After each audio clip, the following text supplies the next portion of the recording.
Yeah, yeah. In Chapter 18, we were told that Akabe could awaken as an Otsutsuki and be a problem, and maybe even the final twist villain. But anyone who believes that fell for the bait, hook, line, and sinker. Listen up, freaks. We've already been introduced to the final villain. In fact, many of us like the final villain. And it's not Amato, or Jura, or Kawaki, or even Code. No.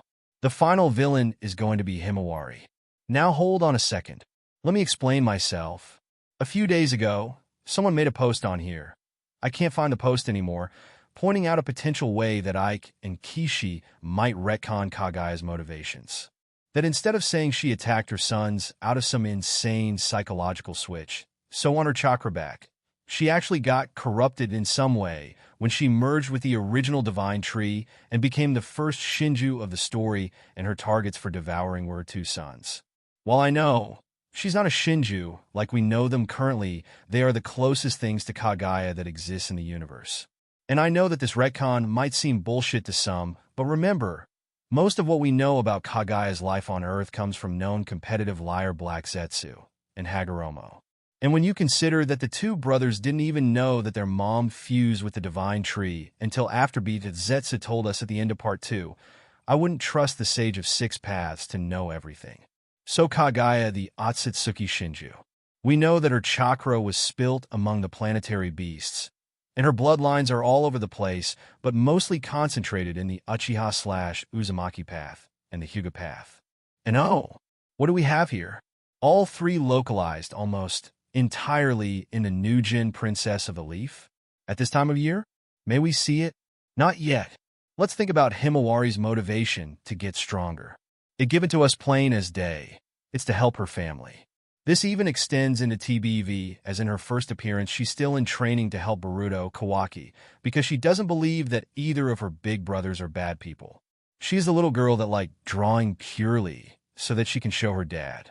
She is 8-year-old who chooses not to go around and play all day, but to help her mother out with chore and go shopping for her, only to get attacked by a menace. She wants to train and grow stronger to protect the people she cares about.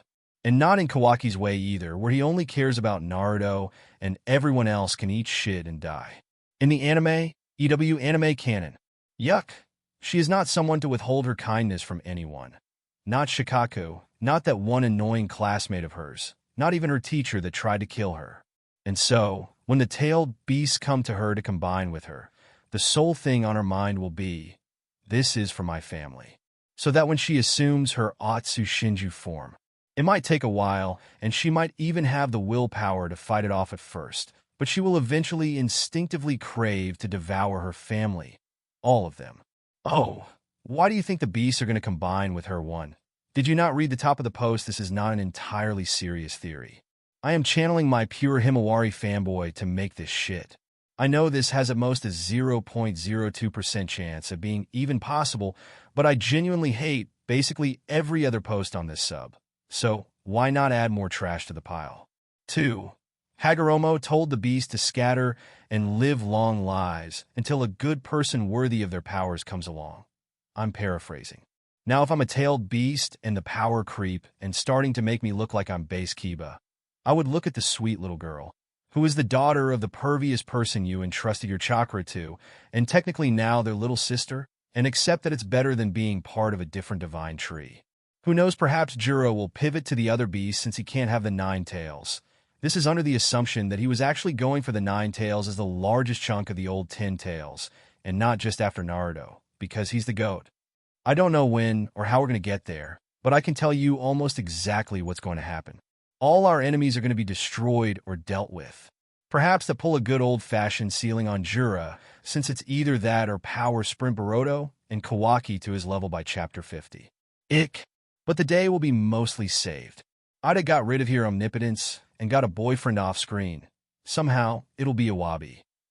By this point, Amato has convinced Kawaki to implant Akabe since he needed one last power boost before Jura, and that was the terms and conditions of getting it. Boruto has conquered his karma. Momoshiki has been tripled Uzumaki sealed inside him by Karen and Hima or something. We're about to have our final battle, and Boruto asks Kawaki to let Lord and Lady Seventh out to say goodbye to them one last time just in case Kawaki wins. We get a heartfelt reunion chapter, but UHOH Akabe finished cooking early, and OH&O, she's an Otsutsuki. We gotta stop her. There might be a fight, but ideally, she pulls up in front of the Uzumakis. Maybe this was all Amato's plan and he's with her. And as she about to attack. OH&O, where's has Himawari been this entire time? Then boom. Himawari comes out of nowhere and pierces her heart, a la Madara and Kagaya. Then Himawari's gonna say the only way to keep them safe is for them to become one with her, and that's the start of the final battle.